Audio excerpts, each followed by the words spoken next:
Greetings and peace. I would like to start this with Assalamu alaikum wa rahmatullahi wa barakatuhu. Peace be with you and yours, and Bismillah ar-Rahman ar-Rahim. In the name of Allah, the Beneficent, the Most Merciful. Now, this video is a Sufi Muslim response to the racism of Rudolf Steiner and his views on Islam. One of my Sufi friends told me to look into Rudolf Steiner, right? I started looking into it. And before I say anything, I represent myself only as a free man under free speech. And this is for entertainment purposes and information purposes. All right. So that out of the way, one of my Sufi friends, he told me to look into Steiner and all of his teachings and stuff. And me being a person who I am, I come from a Masonic background, a Sufi background.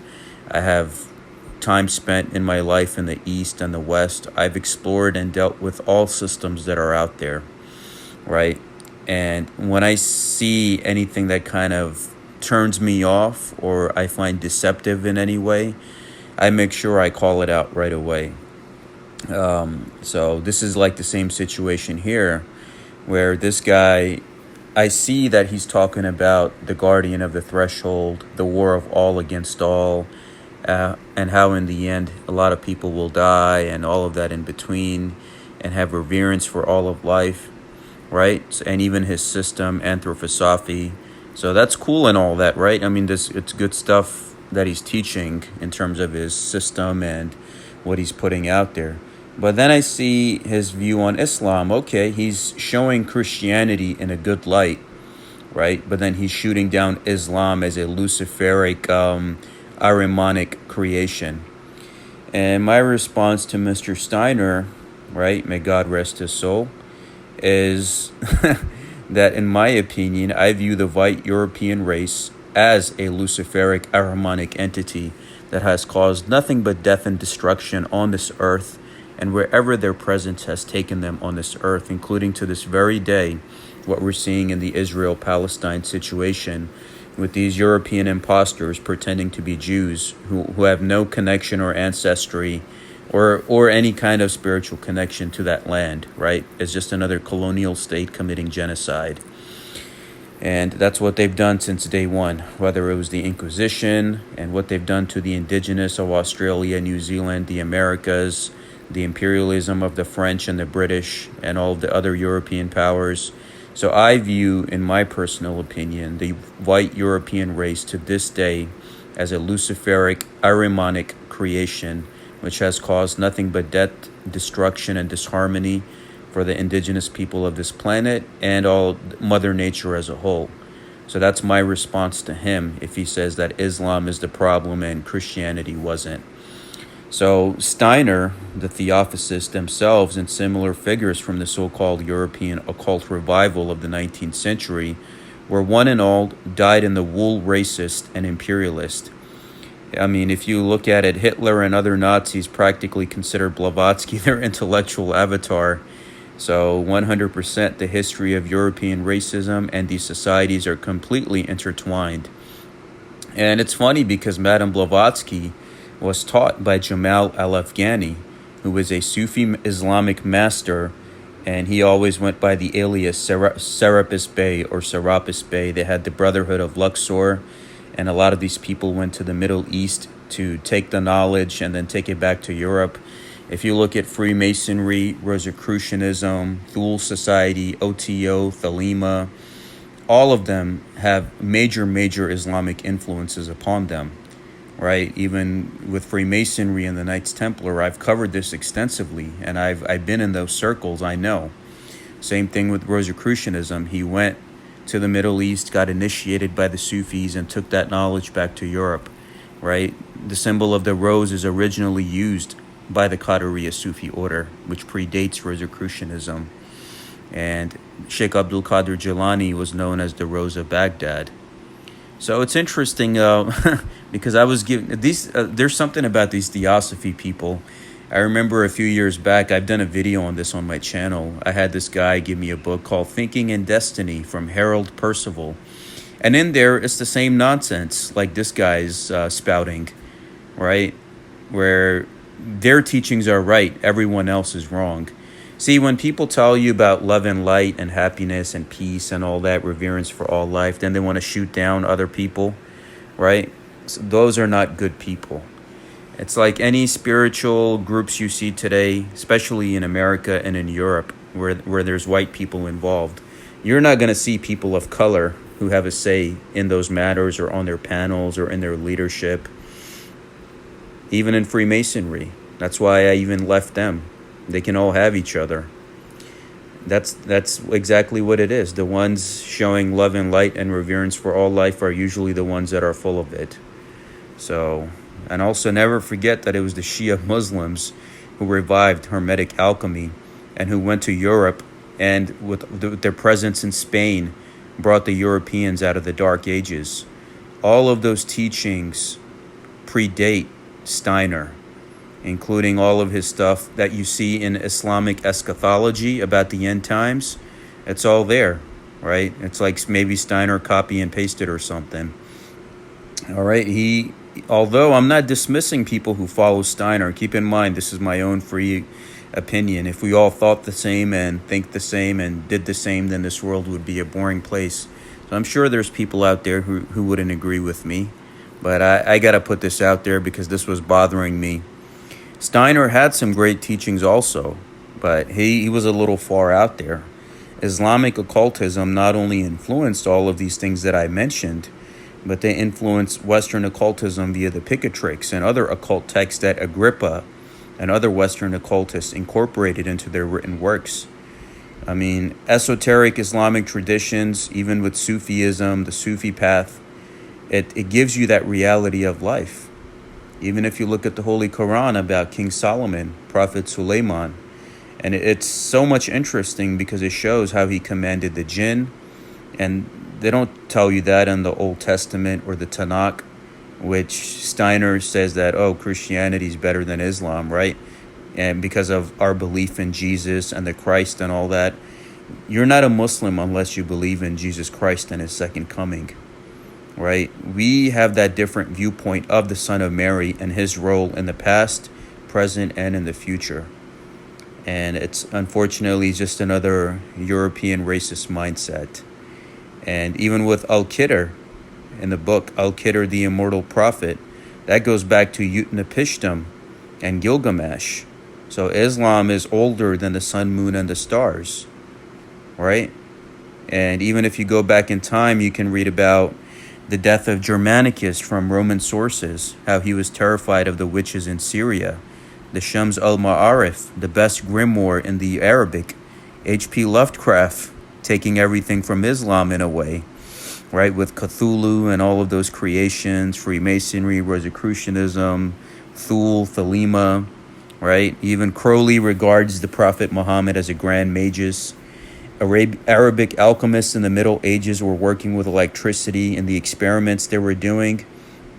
So I'm not sure I can take this Steiner character that seriously because Islam, my faith, gives me everything that I need. And I'll just be blunt about that.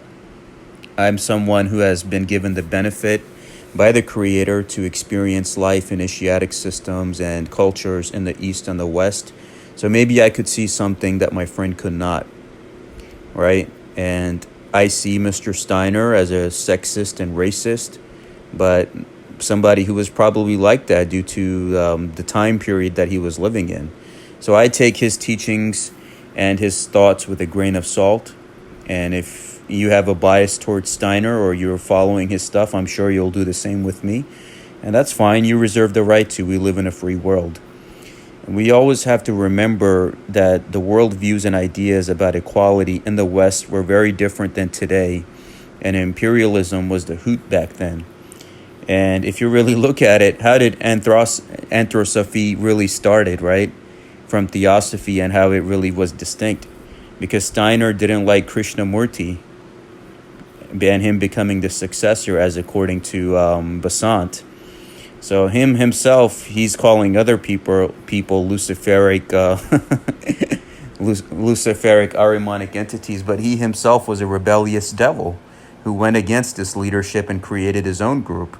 Just like the character of Lucifer refused to bow down before God and see Adam as the successor of being created in the image and the likeness of the Creator. So he's showing those same characteristics of Lucifer, right, being rebellious towards the Creator when the Creator made Adam in his image and likeness. So if it's just projection, right? People who are just not really full of it, they're calling other people out on that stuff. I'm sure there was some racial undertones in that whole situation as well.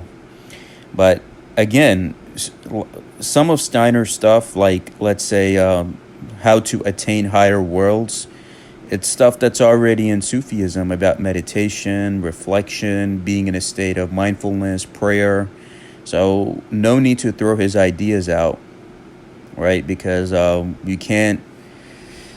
I'm trying to be fair here, but I'm just saying that in terms of what I've already covered and what I've experienced, this guy just reminds me of another Harold Percival of Thinking and Destiny, where he wants to give credit to the Greeks, the Greek gods, and Western Christianity, but shoot down everyone else. And the Eastern teachings and the Eastern way of life, Eastern cultures, philosophies, religions, from Taoism, Hinduism, Buddhism, Islam, Sufism, all of it gives you all of this information that the West repackaged and is trying to sell it to you on its own, in terms of Theosophy and all of these occult and esoteric initiatic orders and movements.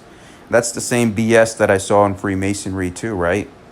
Where they just want to give credit to the Greeks and Romans, but we all know that the heavy influence of the East is always there, because we grow up in a Eurocentric society where they're going to show you stuff which makes them look good and feel good.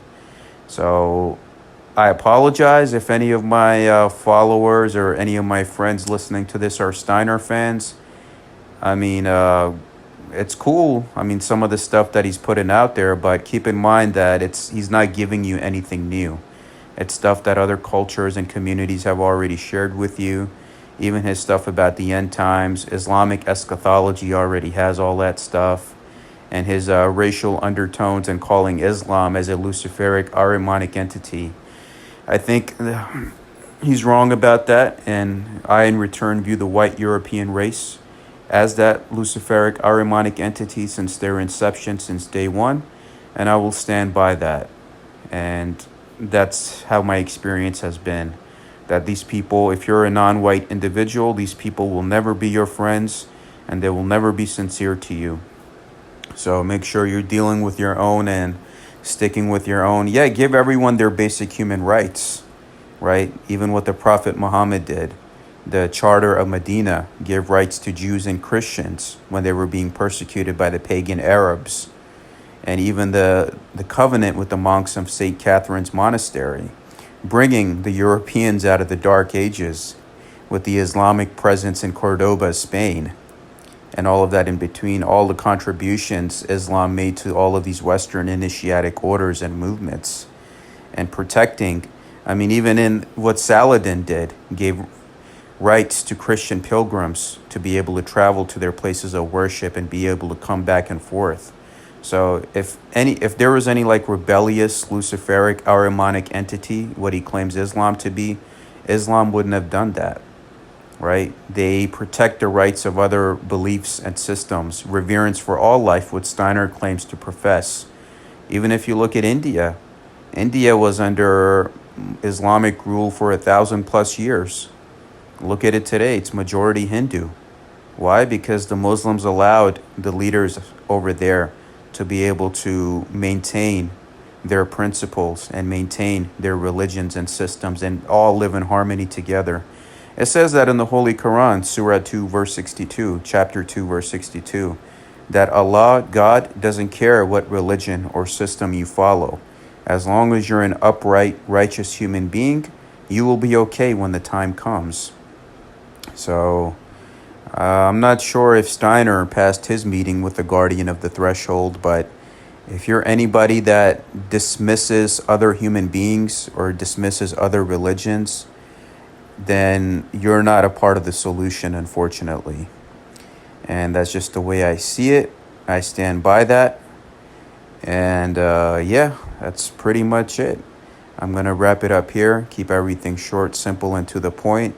If you like what I had to say, fine. If not, then I wish you well. Have a nice day. Be at peace. So again, I reserve my rights under free speech, and this is for education and information and entertainment purposes. Peace and blessings be with you and yours.